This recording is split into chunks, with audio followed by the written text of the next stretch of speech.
ہماری جو تعلیم ہے یہ ہمیں اپنی زبان میں ہی حاصل کرنی چاہیے اور کس لیول تک یہ ہم کر سکتے ہیں؟ کیونکہ یہ بڑی بحث ہے کہ جی دنیا میں کوئی قوم جناب اس طرح سے ترقی نہیں کرتی، واپس آ رہے ہیں اپنی زبان کی طرف. آپ کا کیا رائے ہے؟ دیکھیے آپ ایک لیکچرر ہیں فرض کریں، کسی یونیورسٹی نے کسی لیکچرر کو کبھی نہیں روکا کہ آپ پنجابی میں لیکچر ڈلیور نہ کریں، کسی نے روکا کہ آپ اردو میں لیکچر ڈلیور آپ کر لیں. ٹھیک ہے. اب بات سمپل یہ ہے کہ، اور یہ میں بالکل مانتا ہوں کہ پنجابی ہماری مادری زبان ہے اور جو چیز ہم پنجابی میں سمجھا سکتے ہیں وہ انگریزی میں سمجھ نہیں آ سکتی، اور جو ہم اردو میں کر سکتے ہیں جو حسن ہے وہ نہیں آ سکتا. لیکن ایک بہت بڑی چیز ہے جس کو ہمیں انڈرسٹینڈ کرنا ہوگا. یہ بحث ایک سلوگان اور نعرہ کہ ہماری مادری زبان اور قومی زبان، آپ خود اپنی مادری زبان نہیں بولنا چاہتے، آپ تو شرمندگی محسوس کرتے ہیں پنجابی بولتے ہوئے، نہ اپنے گھروں میں نہ اپنے بچوں کو. آپ تو خود بڑے مرعوب ہیں انگریزی سے، اور پھر آپ اردو بولتے ہیں، آپ تو بات نہیں کرتے. آپ مجھے یہ بتائیے کہ حضرت وارث شاہ، بلے شاہ، مادو لال حسین اور ہمارے جو شعراء ہیں جو کہ دنیا کی ٹکر کے ان سے بیسٹ ہیں، یہ کس یونیورسٹی سے پڑھے تھے؟ اور آج کی یونیورسٹیز نے پنجابی میں کون سا بندہ جو ان کی ٹکر کا کوئی ایک بھی پیدا کیا 76 سالوں کوئی نہیں پیدا کر سکے. تو چیز یہ ہے کہ آپ کے ہاں جب آپ چاہتے ہیں کہ ہم اپنی زبان میں تعلیم دیں تو آپ کو میڈیکل کی کتابوں کا ترجمہ کرنا پڑے گا، آپ کو انجینئرنگ کی کتابوں کا ترجمہ پڑھنا، آپ ترجمہ ہوگا تو آپ اس میں تعلیم دیں گے.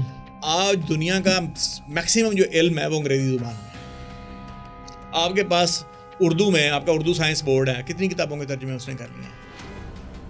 آپ کے پاس ریپوزیٹری آف نالج ہی نہیں ہے اپنی زبان کے اندر، آپ کیسے دے لیں گے تعلیم؟ اور جو تراجم آپ کرتے ہیں مثلاً جو آپ کی ٹیکنیکل جارگنز ہیں وہ اتنے مشکل ہیں کہ جو انگریزی کی جارگنز ہیں وہ اس سے بہتر ہیں. مثال کے طور پہ الیکٹروڈز کا ترجمہ آپ نے کیا برقیرے، آئسوٹوپس کا ترجمہ آپ نے کیا ہمجا، تو وہ تو ناقابل فہم چیزیں ہیں. ٹھیک ہے. الیکٹرو نیگیٹیوٹی کا ترجمہ آپ نے کیا برقی منفیت. وہ آپ کو ایک تو ٹیکنیکل جارگنز کو نہیں چھیڑنا، دوسری بات یہ ہے کہ پہلے آپ کو بہت بڑے ایک علمی ذخیرے کو اپنی زبان کے اندر ترجمہ کرنا ہے جس سے ہم استفادہ کر سکیں. جب آپ اس ترجمے کو کر لیں اردو زبان کے اندر یا پنجابی زبان کے اندر تو پھر آپ یہ کہیں کہ ہاں اب آپ پیپر بھی اپنی زبان میں حل کریں. آپ کی سپریم کورٹ کا فیصلہ ہے یہ کہ اردو زبان دفتروں میں استعمال کی جائے گی، تو جو فیصلہ ہے وہ خود انگریزی میں ہے. آج تک عدالتی کارروائیاں انگریزی میں آ رہی ہیں آج بھی لائیو. تو میں پنجاب یونیورسٹی کی اکیڈیمک کونسل میں تھا تو وہاں یہ بحث چھڑ گئی کہ جو سرکولر ہے اس کا قومی زبان میں ترجمہ کیا ہوگا. تو ترجمہ یہ بنا گشتی مراسلہ سرکولر کا. ہاں سرکولر. ٹھیک ہے. تو آپ دیکھیں کہ یہ جو ان کی اپنی زبان کی جو وسعت ہے یا اس کی صلاحیت ہے سائنسی مضامین کو اپنے اندر سمونے کی، اس کو مد نظر رکھتے ہوئے آپ کو بڑی شدید محنت کرنی ہے اور پہلے وہ ریپوزیٹری ڈیولپ کرنی ہے. جب وہ ڈیولپ کر لیں پھر آپ ضرور کر لیں. ان دا مین وائل میں آپ سے یہ کہوں گا کہ انگریزی آپ کی اسٹرینتھ ہے، آپ کو ملٹی لنگول اور بائی لنگول ہونا چاہیے. آپ کو تو انگریزی کے ساتھ ساتھ عربی کو بھی لازمی ڈکلیئر کرنا چاہیے میری ذاتی رائے میں.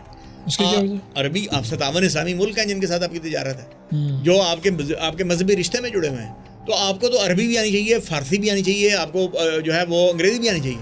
انگریزی ہماری طاقت ہے. عرب ریجن کے اسٹوڈنٹس جب برطانیہ یا امریکہ جاتے ہیں 2 سال ذلیل ہوتے رہتے ہیں، وہاں پہ آئلٹس نہیں کلیئر کر سکتے، وہ ان کو کمپیٹ نہیں کر سکتے. تو مجھے عرب کی جو اسٹوڈنٹس تھے عربی ریجن کے سعودی عرب کے، وہ بہت تعریف کرتے تھے پاکستان کی کہ آپ کو انگریزی بڑی اچھی آتی ہے، آپ بڑی تیزی کے ساتھ انگریزوں کے ساتھ کمیونیکیٹ کرتے ہیں، چیزوں کو انڈرسٹینڈ کر لیتے ہیں، ہمیں تو کوئی سمجھ نہیں آتی. تو انگریزی ہماری طاقت ہے، اس کو شیم، اس کو کرس نہیں کرنا چاہیے. جب آپ یہ کہتے ہیں کہ ہمیں اپنی قومی زبان میں تعلیم دینی چاہیے، ضرور دینی چاہیے، اس کے لیے تیاری کریں، ریپوزیٹری کریں، لیکن تمام زبانیں اللہ تعالیٰ کی لاہمی زبانیں ہیں، ان زبانوں کا علم حاصل کریں. اور انگریزی ہماری طاقت ہے، جو علم انگریزی میں ہے انگریزی انگریزوں نے جب عربی سیکھ کے عربی سے ٹرانسلیشنز کی اپنے ہاں اور پھر وہ اس کو دنیا کے اوپر چھاتے چلے گئے. تو پہلے انگریزی سیکھیں، انگریزی سے وہ علم کو ٹرانسفر کریں اور پھر اس سے ضرور اپنی لینگویج کے اندر لے کے آئیں.